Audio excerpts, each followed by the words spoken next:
A Great Argead Saga Alexein, Alexander the Great.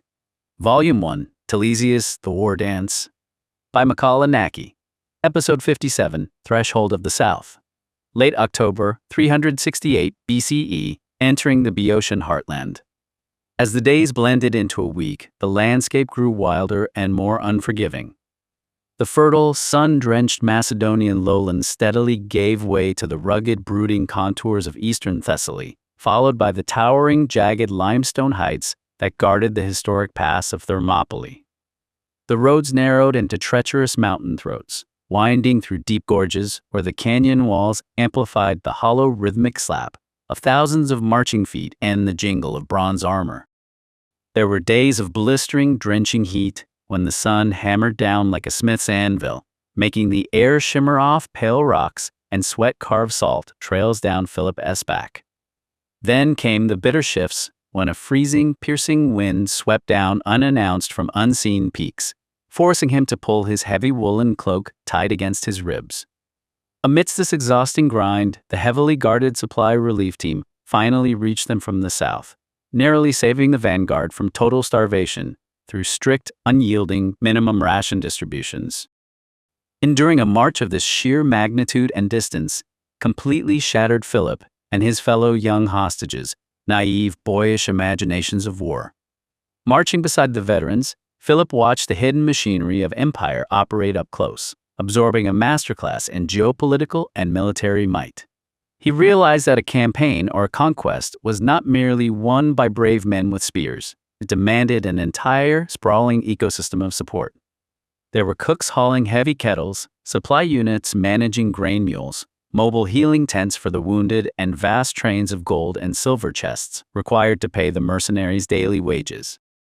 War, Philip understood with sobering clarity, was a tremendously expensive, ravenous pursuit. Without a constant flow of gold and silver fueling its veins, an army was defeated long before it ever laid eyes on the enemy. They passed through sleepy farming hamlets where villagers paused from their toil, emerging from whitewashed doorways to gape at the formidable rhythmic march of the Theban phalanx. The eyes of the local peasants widened with a mixture of awe and uneasy curiosity as they caught sight of the Macedonian children, 68 high-born hostages riding in the column, serving as a living, breathing treaty of submission and fragile peace. One golden afternoon, as the column navigated a particularly dusty, rock-strewn pass, Philip found himself riding alongside a seasoned Theban hoplite. The soldier, a burly, scarred veteran with sun-baked skin and eyes that had seen 100 battlefields, reached into his leather pouch and tossed a small, shriveled dried fig toward the young Prince Philip, caught it out of the air with practiced ease. "You ride well, boy," the hoplite grunted, his voice rasping like gravel beneath an iron wheel. Not many of your age could keep pace with a forced march through these gorges without crying for a wagon. Philip bit into the fig, letting the sweet, rich taste cut through the grit coating his tongue. "In Macedon, we are a nation of horsemen," Philip replied, his tone steady, carrying a quiet pride. "We learn to sit a saddle before we can walk. The horse and the rider are one. It is in our blood." The hoplite nodded slowly, chewing on his own ration as he scanned the horizon. "Aye. You'll learn more than just riding here in Thebes," the veteran murmured, lowering his voice. "Epaminondas, he teaches men how to think, not just how to push a spear." He paused, his weathered gaze sweeping across the distant, hazy blue mountains fading into the north. "This land, Macedon, Thessaly, the whole fractured north, it's a wild beast. It needs a firm, unyielding hand to tame it. Otherwise, it simply devours itself from the inside out." Philip chewed the fig slowly, the veteran's words sinking deep into his mind. He speaks the truth, Philip thought, his eyes narrowing as he looked out over the endless columns of bronze and steel. The north tears itself apart because every petty king wants to be a master without learning how to rule. This journey isn't just a physical passage across borders. It is an initiation into the cold, brutal mathematics of power.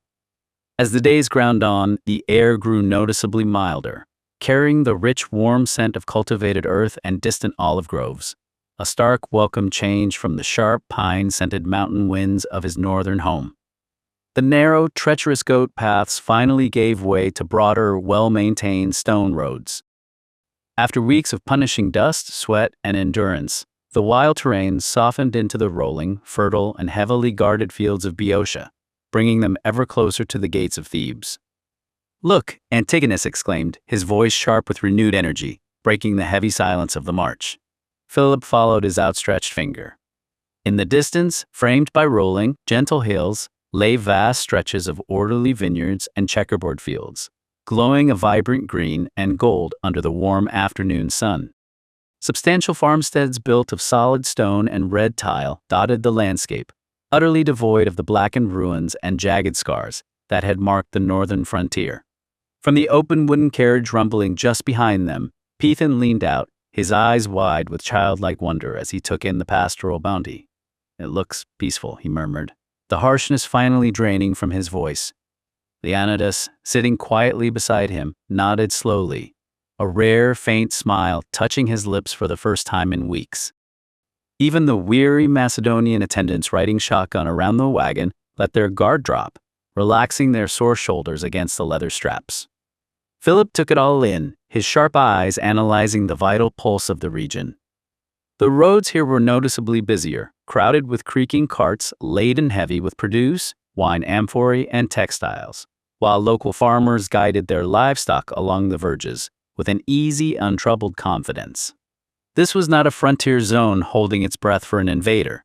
It was a land deeply enjoying its harvest, a direct living testament to the ironclad stability provided by Theban arms and strategic dominance. "This is Boeotia," Philip said, his voice quiet, almost reverent as the dust of the road settled around his boots. "The beating heart of Thebes." As they drew closer to the gates, a heavy-set, broad-shouldered figure on a dappled stallion nudged his mount forward from the rear guard to ride alongside the young prince. It was Amyntas, one of the senior Macedonian nobles assigned to oversee the high-born hostages, his face lined with the permanent scowl of a man forced to swallow his own pride daily. "Peaceful, yes," Amyntas grunted, spitting a bit of dust from his mouth as his eyes swept over the prosperous farmsteads with bitter disdain. "A gilded cage, boy. That is all this is. They grow fat on southern sun and trade, while our kings in Pelis scrape for every bushel of grain in the mountain crags." Philip turned his head, locking eyes with the older nobleman. "He sees only weakness and insult where I see the machinery of power," Philip thought, his jaw tightening slightly. "Amyntas still thinks like a tribal chieftain, measuring strength only by the size of a sword arm." "You look at it and see softness, Amyntas," Philip replied, his voice dropping into a low, measured register that commanded attention. "I look at it and see the blueprint. The power of the Theban phalanx, the discipline that broke our levees and brought us to our knees, it doesn't spring from thin air. It is rooted right here, in this tranquil prosperity." Philip turned his gaze back toward the sprawling, fertile valley, the cold mathematics of empire clicking firmly into place within his mind. "To build an invincible army that can conquer and hold the world," Philip whispered, almost to himself, "one must first understand how to build a land that can thrive." The damp autumn winds swept off the Boeotian plains, rattling the bronze fittings of the command tent where Epaminondas, the visionary general of the Theban hegemony, stood over a sprawling parchment map of the Aegean.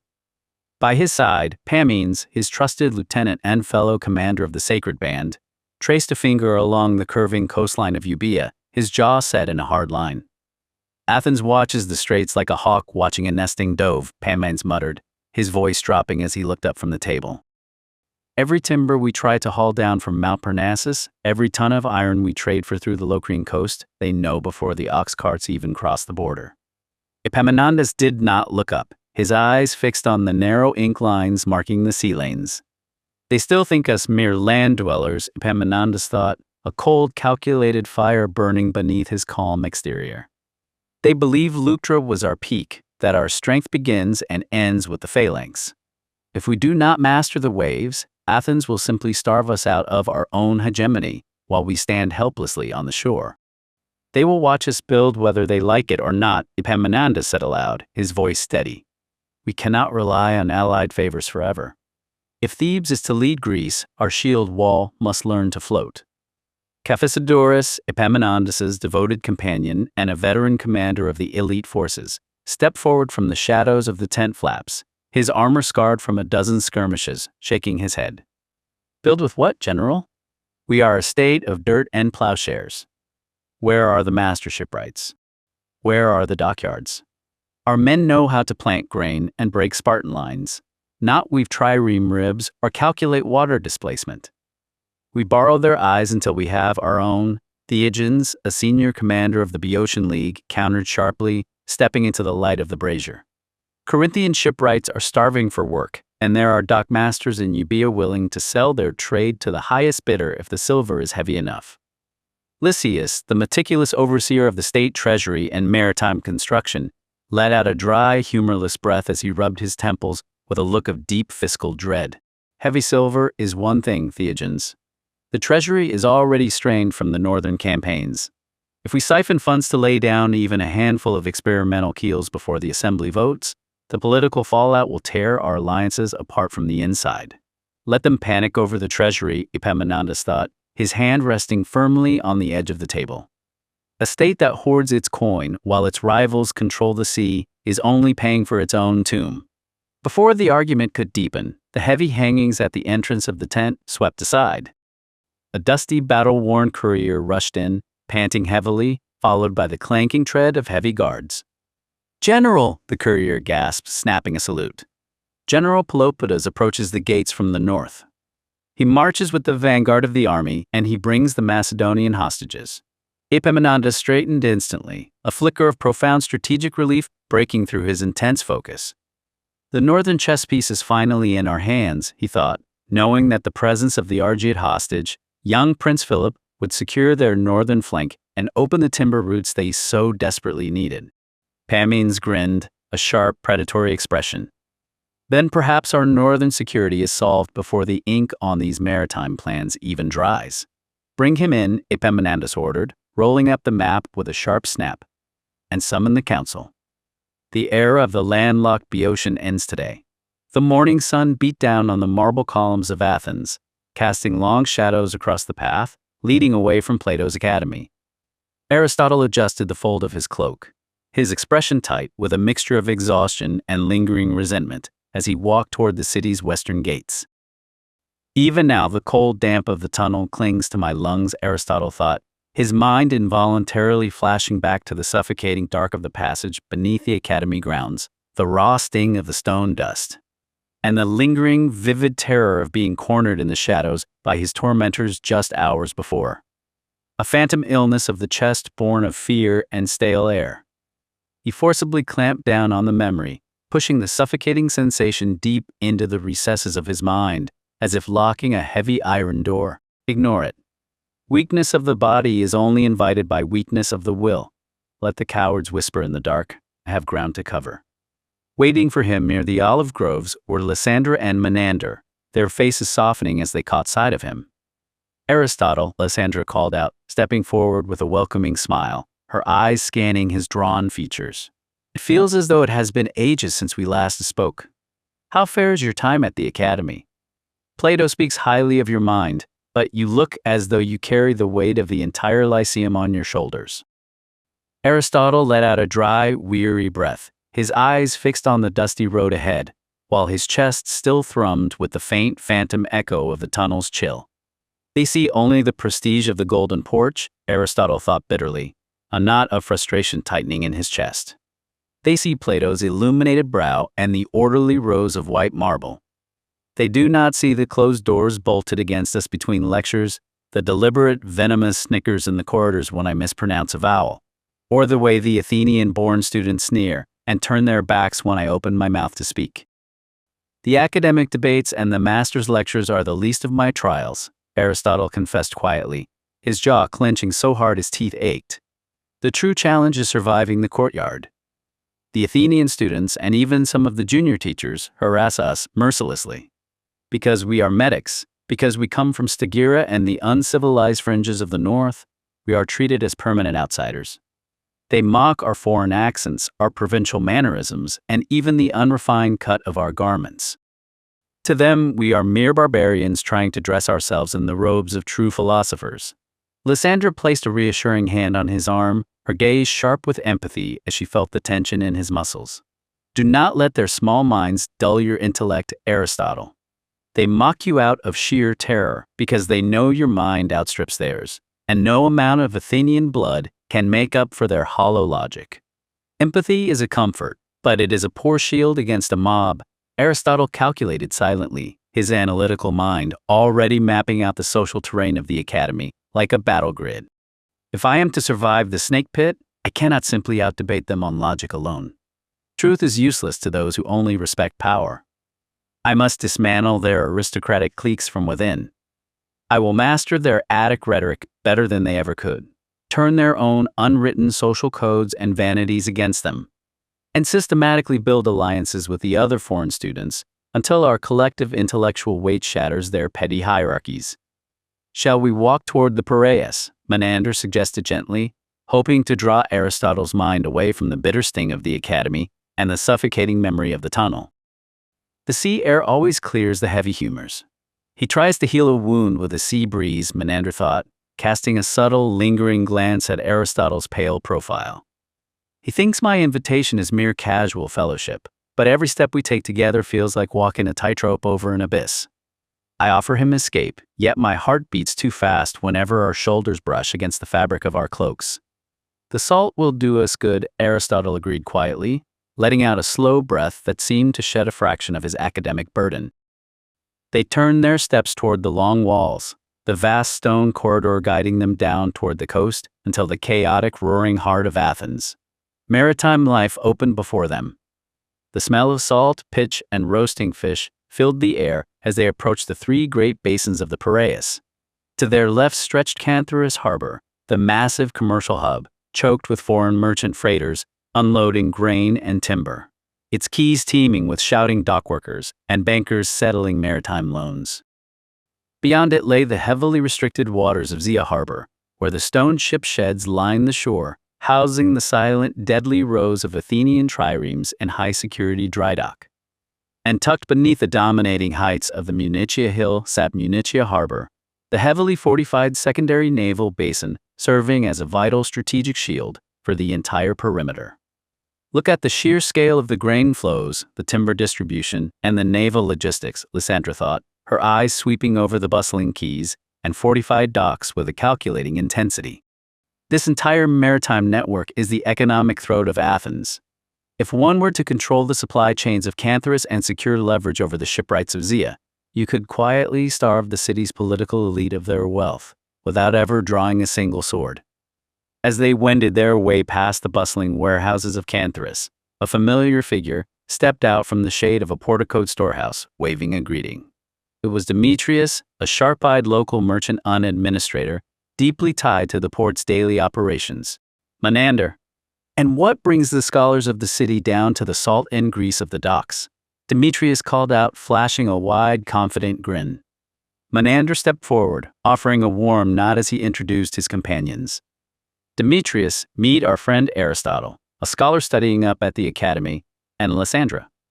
Aristotle, Lysandra, this is Demetrius. He knows the heartbeat of these harbors better than anyone else in Athens. Demetrius's eyes shifted immediately toward Lysandra, lighting up with sudden recognition as he stepped closer with an appreciative nod. Lysandra? You are the famous healer who saves lives. Menander talked about you in high regard. Well, he's handsome indeed, Lysandra thought, a sudden appreciative warmth fluttering through her as she took in his sharp features and confident posture. I certainly wouldn't mind falling in love with a man like this. Menander is a very lucky man indeed. And who is this? Demetrius wondered internally, his gaze sliding past Lysandra to land on Aristotle. So young, scarcely more than a youth, yet possessing an intensely sharp mind and a striking, almost severe kind of beauty. With that distinct provincial accent, is he Macedonian? And what, precisely, is he to Menander? Demetrius wasted no time, launching straight into an energetic exposition as he gestured broadly toward the bustling watercraft. You've caught me at the right moment. People look at this chaos and see mere noise, but the port is a living machine. Look at Canthorus over there. Every grain ship from the Bosporus and every crate of purple dye from the islands feeds the belly of the assembly. If a single merchant captain tries to divert his cargo to Megara, the state bankers descend on him like wolves. And deeper in Zea and Munitia. That's where Athens keeps its true teeth, Hundreds of triremes resting in stone slipways, guarded day and night, because whoever holds the keys to those dry docks commands the Aegean. Menander, is he comparing me to this young newcomer? Demetrius's thoughts suddenly tangled with a sharp, unexpected twist of insecurity as he watched the interplay between them.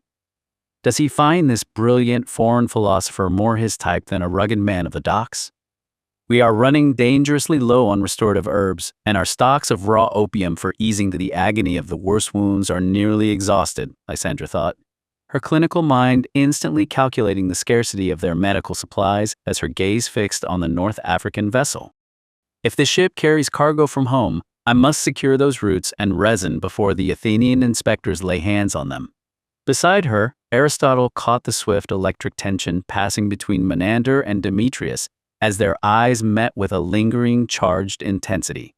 Let them gaze at one another all they like, Aristotle thought sharply, quickly snapping his attention away from them and adjusting his cloak. I refuse to be drawn into the cross-currents of their private entanglements. I have enough enemies in the academy without stumbling into a web of romantic jealousy on the docks. Menander and Demetrius exchanged another flash of open, flirty warmth, their eyes locking onto one another with a magnetic pull, though both instinctively reined themselves in the bustling, sun-baked chaos of the open quay and the presence of their companions entirely inappropriate for the rising heat of their unspoken romance. They walked onward past the bustling stone quays until they reached the crowded, chaotic edges of Cantharus Harbor, the beating commercial heart of the port, where the wealth of the Mediterranean poured onto Attic soil. The air grew thick with the dense odors of damp wool, drying salt fish, burning pitch from caulking yards, and the sweet, heavy scent of imported wineskins splitting in the sun. Foreign merchant vessels scraped heavily against the wooden piers, their high prows adorned with foreign figureheads. Their decks crowded with multilingual crews shouting harsh orders in unfamiliar dialects while hoisting heavy amphorae of oil and woven baskets of dates. Amidst the cacophony of Attic Greek, the sibilant chatter of Phoenician traders, and the harsh northern trade speak of Thracian sailors, a sharp familiar cadence caught Lysandra's ear. It was the distinct rolling vocal inflection and cadence of her native Cyrenean dialect, cutting through the noise like a familiar bell. She stopped dead in her tracks, her breath catching in her throat as the rhythmic phrasing of her homeland drifted across the gangplank of a low-slung, weather-beaten merchant freighter bearing heavy bundles of North African timber and cargo sacks, marked with the dust of the Cyrenaican hills. Without a word to the others, Lysandra stepped briskly toward the ship's rail, her voice shifting effortlessly into the musical rolling vowels of home as she addressed the weather-beaten sailors leaning against the cargo crates. Greetings, brothers of the southern coast, Lysandra spoke softly in the familiar dialect, her tone smooth and inviting. The winds treated you kindly across the Libyan Sea, I trust?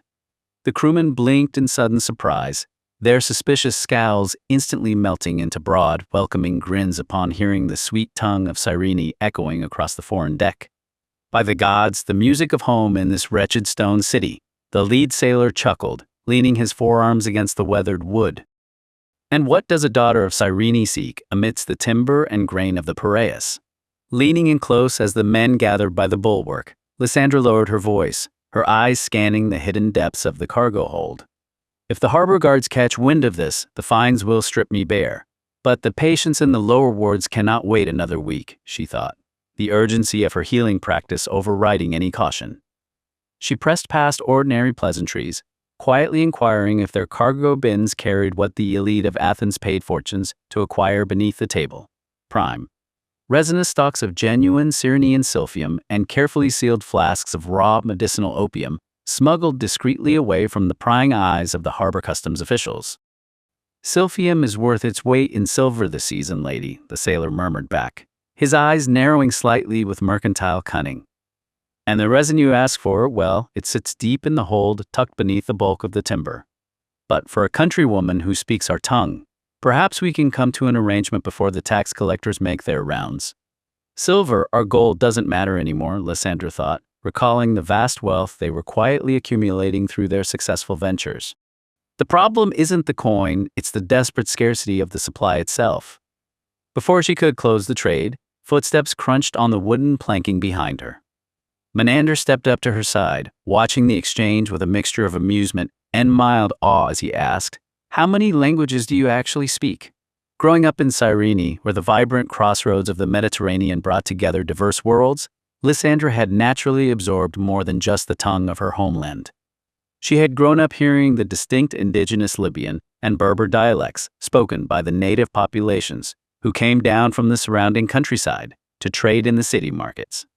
She was familiar with the various Semitic languages carried by minority merchant groups and immigrant communities, including the Hellenistic Jewish families living in the region. And she even knew fragments of Latin from the Western traders who occasionally docked along the African coast. Instead of answering in Greek, Menander leaned in closer, smoothly switching tongues and addressing her in a fluent Semitic dialect as he asked, "Did you secure the opium?" The veil of night fell over the sacred site of Delphi, where the air was thick with the suffocating scent of burnt laurel leaves and the heavy, stagnant weight of 1,000 years of unshared secrets. High above the sheer, jagged cliffs of the Phaedriades, the sprawling temple complex clung desperately to the steep, terrifying slopes of Mount Parnassus, like a golden crown placed by the ruthless hands of the gods themselves. It was a place forged in ancient myth and soaked in primal blood, built directly upon the omphalos, the sacred navel of the world, where, according to the secret lore of the priesthood, two golden eagles released by Zeus from opposite ends of the earth had intersected at the exact center of existence. Long before the magnificent limestone columns of Apollo's temple rose to command the valley, this desolate sanctuary had been the primordial domain of Gaia, the Earth Mother guarded by Python, the monstrous serpent of the deep caves.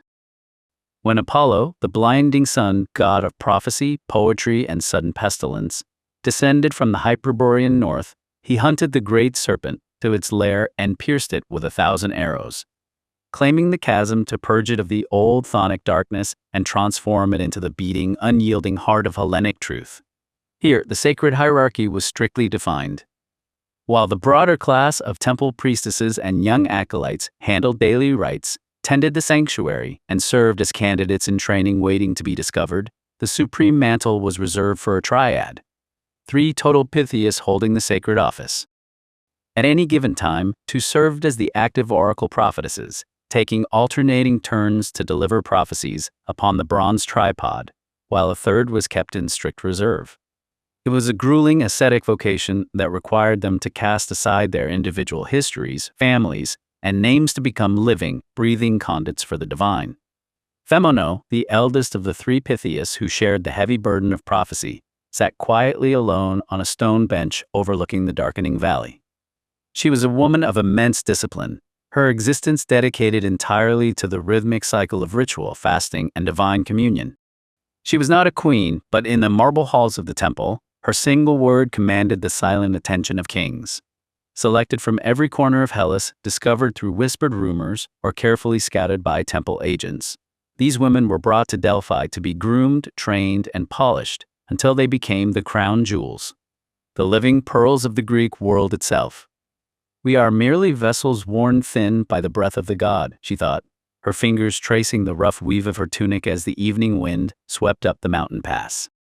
"We carry the madness of the earth so that mortals may walk blindly through their trivial lives, believing they are the masters of their own fates." Suddenly, an invisible shift in the hum of the world reached her, an undeniable, instinctive ripple in the fabric of fate that made the hairs on her arms stand on end. It was the same electric static that preceded a vision in the Adyton, a cold, heavy pressure against her temples.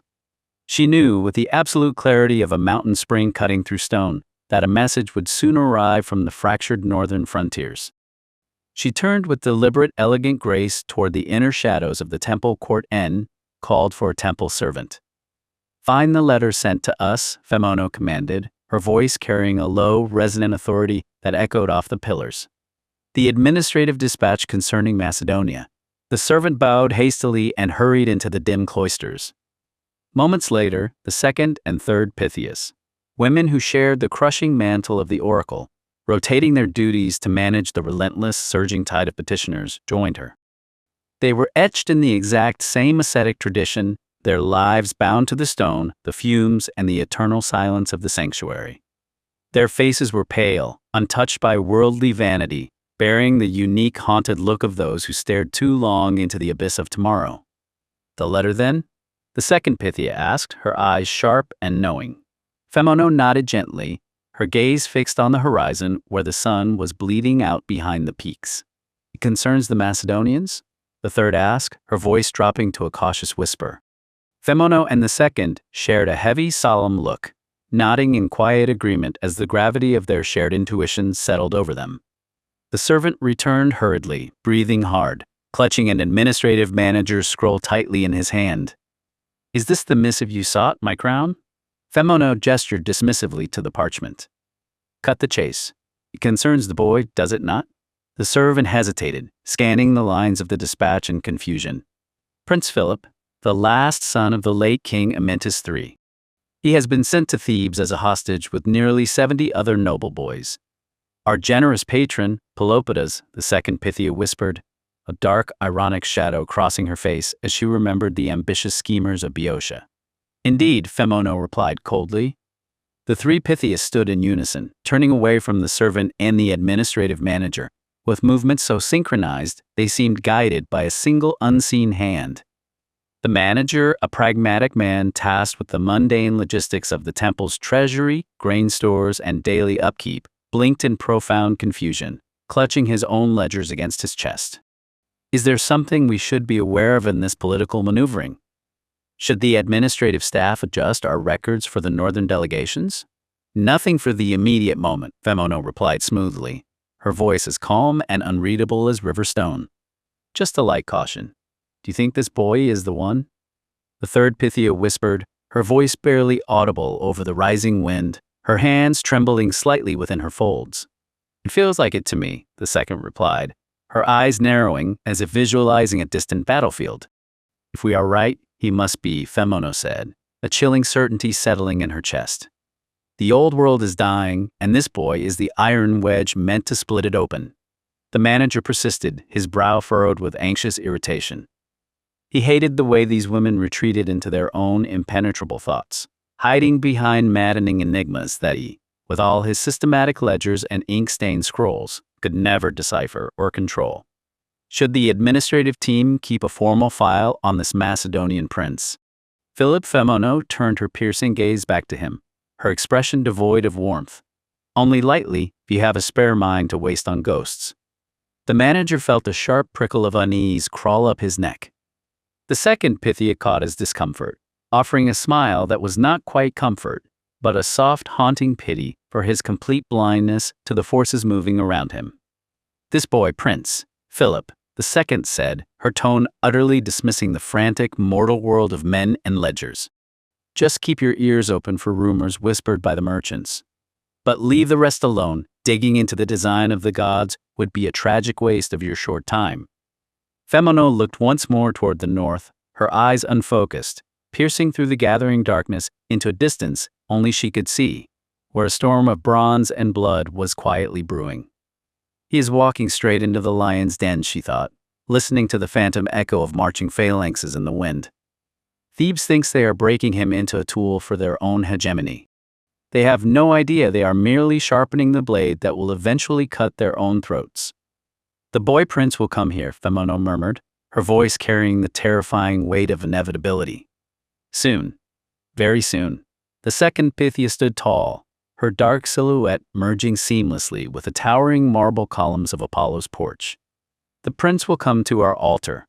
We need only wait. To be continued in episode 58, 7 Gates of Destiny. A Great Argead Saga Alexein. Volume 1, Telesias, the War Dance. A new episode every single day. We are dropping a new episode every day until the epic conclusion of Volume 1. Each chapter delivers a tight, hyper-focused 15 to 30-minute hit of cinematic historical drama, perfect for your daily plunge into antiquity. Watch and listen now. Watch the cinematic video trailer. Listen to the full saga now. Bookmark Volume 1, Telesias playlist. Bookmark Volume 1, Divine Oracle playlist. Join the Vanguard. Subscribe to follow the bloody rise of the Argead dynasty. Thumbs up to help push our Vanguard through the algorithm's gauntlet. Comment below.